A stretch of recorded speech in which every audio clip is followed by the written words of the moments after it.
Hey guys, welcome back to the channel, or if you're new here, welcome officially to the channel. This is, as you know from the intro series, where I go into odd game accessories or peripherals the developers made to get us more into the game mentally or physically. But what if I told you they wanted to get you into your TV shows as well? I know, I've likely lost the plot, but I saw this and felt it was far too neat not to cover, because it covers a few of my favorite things: TV, video games, kinda, and toys. So stick around, because I'm about to introduce you to Captain Power and the Soldiers of the Future.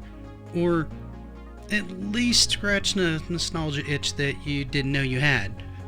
Captain Power and the Soldiers of the Future was a short-run TV show produced by Landmark Entertainment that ran from 1987 to 1988, totaling 22 live-action episodes, 3 animated ones, and 1 compilation TV movie.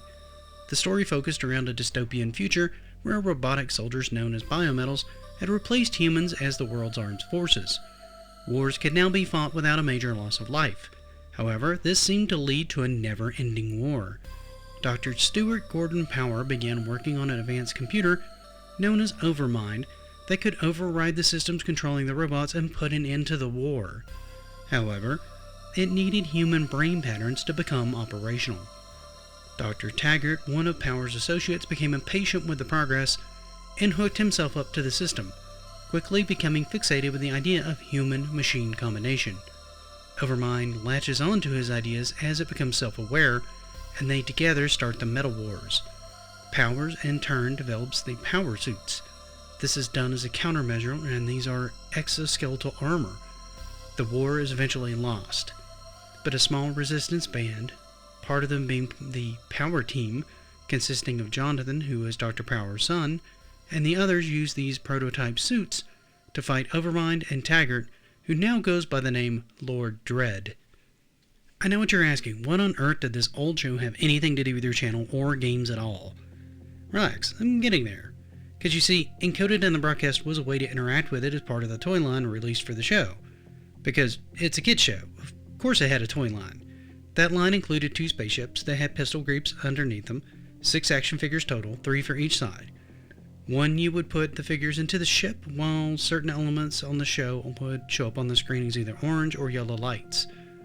This would happen during the battle scenes. When those did, you would point the ship at the screen and pull the trigger. This gave you a way to interact with the show, as the toy would keep track of each shot that you fired, or not. Starting at 5 points, you would gain a point each time you shot an orange light. If you didn't, the yellow ones would mark as a hit against you.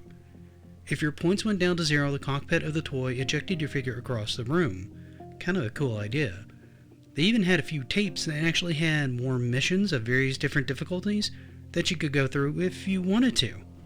Reception to the show and the toy line was, well, not amazing. It attempted to appeal to too many audiences with its post-apocalyptic storyline, touching on topics like Nazism, and this ultimately became the show's downfall.